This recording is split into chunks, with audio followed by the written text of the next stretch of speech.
Hello, and welcome to the Footy podcast. To benefit Here's Help.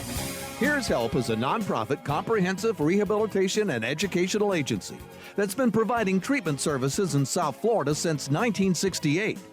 For more information on Here's Help or Footy's podcast, you can contact us at 305-685-8201. If you need help or know someone who has a substance abuse or alcohol problem, you can call our admissions office at 305-685-8201, extension 224. If you'd like to make a cash donation to Here's Help and join the fight against drug abuse, call Footy at 305-685-8201, extension 227. Now, here's Footy. Hello and welcome to another Footy podcast. I'm Ron Hersey. I want to thank you for being with us for yet another message-filled program from the campus of Here's Help, located in Miami Gardens on 151st Street and 27th Avenue. And the program has been here for many, many years. I first met Footy 1982, 83. And at that time, as I've said many times on many podcasts, it was just one small building up on the corner. And that was the extent of the Here's Help campus. It's been kind of neat to watch it grow over the years. And not only the huge campus that we have here now with the facilities that we're speaking to you from, the podcast and broadcast facility, which is next to the music school. In this building, also the computer lab and the art class. Then to my left, to your right at home, is the Dade County Public School. So a lot of the young men who go through the program never got that high school diploma, and the basic concept of what goes on here is recovery through education and getting a replacement life. So if you don't have a high school diploma, then that's step one. The plumbing school is here on campus. It's coming along. And there are also a lot of off-campus programs, including youth automotive training, where we train young men to become auto mechanics. So there's a lot of things happening here, and it's grown amazingly over the years. And it's really kind of neat to have been a small part of what goes on here. One of the bigger parts of what goes on here is recovery. And that brings us to our guest. And just get right up on top of the mic so we can hear what you're saying, and tell us your first name. Hi, my name's Christopher. Christopher, welcome to the Here's Help show. You are a student here at the facility. I can see by your uniform you're in the culinary school. Yes, sir, I am. And we want to talk about that a little bit in detail. But we were talking between the two of us before we started the podcast, and started talking a little bit about your background. So tell us where you're from and what led you to wind up being here in the culinary program at Here's Help. All right, well, my name's Christopher, originally from a small town called Cherryville, North Carolina. Grew up there for about 10 years, moved down to Georgia, spent about 10 years down there, and then since then, I've lived up in the mountains of Tennessee. Mm-hmm. I usually come down here to Florida for the winter, for a winter job down in Florida City. I came to Here's Help because I had a drinking problem. It started at an early age, probably about 17. It advanced through the years. The past 10 years, it's got worse and worse. It's caused a lot of problems in my life, and I needed help to get back on track. So I found Here's Help, and they've been helping me for the past 2 months, and it's been the best 2 months of my life since the past 10 years. So when did you said you started drinking at an early age. How early of an age did you start drinking, and what started the whole thing? Around 17 is when I started drinking. I was a rebellious kid growing up. I got put out when I was 16 on my own. Mm-hmm. So of course, I went and found my own ways to cope. When I turned 21, when I could actually buy it, is when it really got out of hand. Mm-hmm. And alcohol is really bad. I became dependent on it. I became dependent on it to function normally. And whether it be work or hanging out with friends, it became a big part of my life. It ate up my paychecks. I've lost apartments and homes to it. I've lost relationships to it. I've been in jail many times because of it. I've got 3 DUIs. 2 of them that I'm still trying to pay off. So it's ate a big part of my life up, and I'm here trying to get that under control and to learn to live without the dependency of it. Yeah, if you started at 17 and you're in your 20s now, that's a long time. Is this the first time that you've tried to give it up? This is actually my second time. This past January, Mm-hmm. I was at another facility in Homestead. Mm-hmm. I did 3.5 months there. I completed that program, and a month later, I relapsed 2 or 3 times, and I caught myself getting back into the same routine. So I found this place, Mm-hmm. a different place, more one-on-one with a therapist. They give you more of their time. They come up with an action plan specific to your needs, specific to your drug of choice. Mm-hmm. And I've learned a lot from them. I'm really digging deep down to where my problem was with my drinking. So I'm learning about myself more here too than I thought that I did. Well, let's talk about that. Tell us more about what you've discovered. I discovered why I drink all the time. Mm-hmm. The emotions that have come to light that I've been trying to bottle up for the past 10, 11 years. Mm-hmm.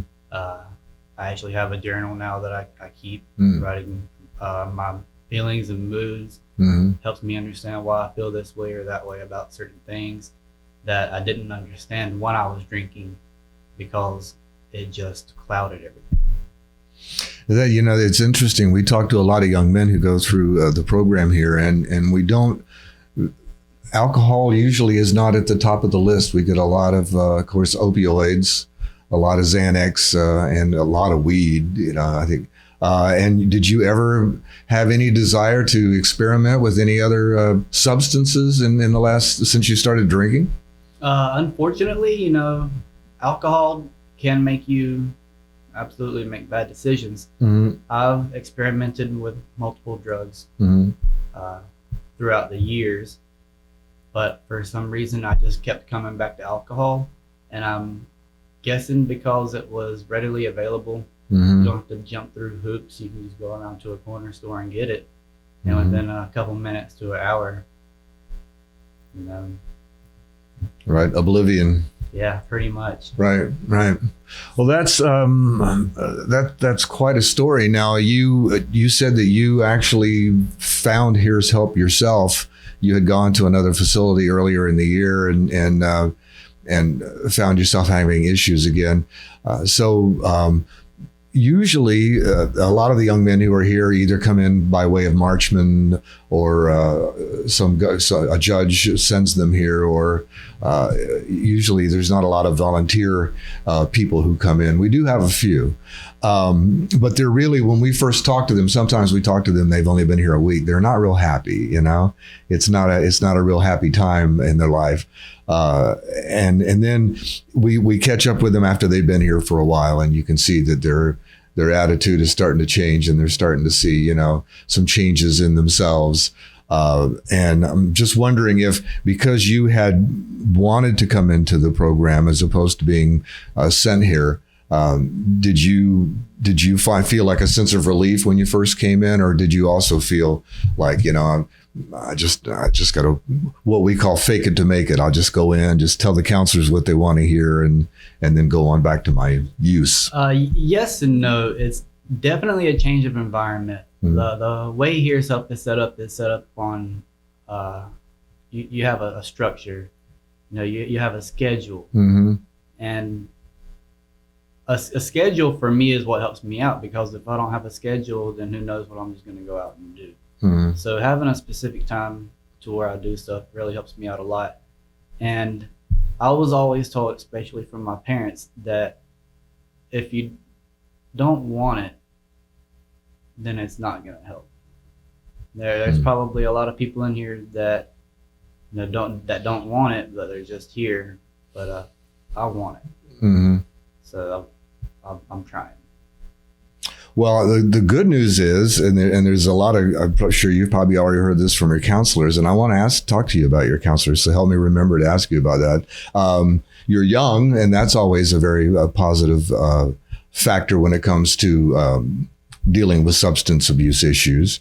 And you still got a long life ahead of you. So it's great that you've reached this realization at this time in your life. I know it seems like 10 years, and 10 years or in round figures is a lot, but it could be a lot worse. There are folks who spend their entire lives drinking, and they're never able to give it up. So that's a positive thing. And you sound very positive. And so tell us about your experiences here. I know you're in the culinary program. Have you decided that when you get out of here, you might want to pursue some type of employment in the culinary world? Oh, yes. Actually, the past 12 years, I've been a chef myself. Oh, okay. Across. So I just assumed when you said you came down to Florida City, I thought you came down to work in the fields or something. Oh, no. Yeah, seasonal work. So you were coming down to work at It is seasonal, but Mm-hmm. it's at a hostel. I'm a hiker. Mm-hmm. I love to hike a lot, especially the AT. I've been up in those mountains quite a few. I come down here and I work at a hiker hostel, and I meet all different people from around the world. So are you teaching the culinary class? I am teaching some of the students what I can. After being in the field for the past 11, 12 years, definitely have a good understanding of knowledge. But right now we have 2 great chefs, both from different backgrounds, that's been all over the world themselves, that are teaching me stuff that I would have never even imagined. Yeah. They're both really great chefs. I don't know how Footy does it, but somehow he always finds the greatest. He always finds great people for all of the different jobs that he has going on. But for some reason, he always knocks it out of the park with the chef. He always gets the greatest chefs, and the food is unbelievable. And it's great to see the young men learning how to prepare food and stuff, and it must be a real thrill for you. And I know I love it. We have to, anytime we mention the culinary school, we always want to make sure that we mention the great generosity of Pepe Badia, who's provided us with an amazing, I'm sure being a chef, you'll attest to this, that's an amazing kitchen. The kitchen and the spice rack. Yeah. I love the spice racks. Yeah, it's amazing. It really is. So, and that's just one of the different paths that you can choose if you're here. So we're glad that you're able to actually improve your skills in the kitchen. And I'm sure you're thinking about once you leave here that you're going to do that. Someone who is watching our podcast and who has heard a lot of familiar things, a lot of things ring true in your words and what you said to me today about your experiences. What would you say to them?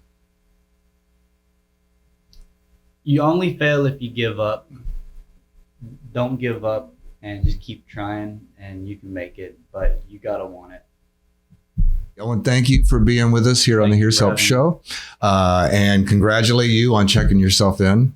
Thank you. And wish you all the best of luck, and enjoy yourself in the culinary school, and get back on track. And we'd like to have, maybe before you leave the facility, before you graduate, come back in and let's check back with you and find out what's going on in your world. Sounds good for me. We want to thank you for watching our podcast. You can subscribe to us on our YouTube channel. Make sure you click on the bell so we can notify you when there's a new podcast. Share the podcast, if you will, on social media. And we love the comments. Keep the comments coming. We're hearing from a lot of our old radio buddies over the years that Footy and I have worked with at various radio stations, or at least I've worked at various radio stations. And we want to thank all you guys. Harley Davidson, better known as Greg Goronsky, had left us some comments, and Peter Leonard left us some comments, and I think Robert Walker had left some comments. And I think we're gonna try to do a reunion show here in the very near future where we Zoom and reach out to some of the old gang from Y100. They're scattered all over the country, from as far west as California and Texas to some still working here in the area, in the Midwest as well. That might be a lot of fun. So we're going to see if we can put that together. So thanks for watching. Thanks for participating in the podcast. And we will have another Footy podcast coming up for you in the very near future. Thanks for watching. Have you been introduced to Footy Sauce? Footy Sauce makes it easy to give ordinary chicken wings extraordinary flavor. Footy Wing Sauce is made with a perfect blend of herbs and spices. So what are you waiting for? Pour it on. Footy's Wing Sauce guarantees you a better tasting chicken wing every single time. When you fire up the grill, pour it on. Let Footy be your wingman. Kick your next party up a notch with Footy Sauce. Grab Footy's Wing Sauce and pour it on. Thank you for listening to the Footy Podcast. To benefit, here's help. For more information about the Footy Podcast or Here's Help, contact us at 305-685-8201. If you need help or know someone who has a substance abuse or alcohol problem, you can call our admissions office at 305-685-8201, extension 224. If you'd like to make a cash donation to Here's Help and join the fight against drug abuse, call Footy at 305-685-8201, extension 227. The executive producer of the Footy Podcast is Sam Zarko, COO of Here's Help.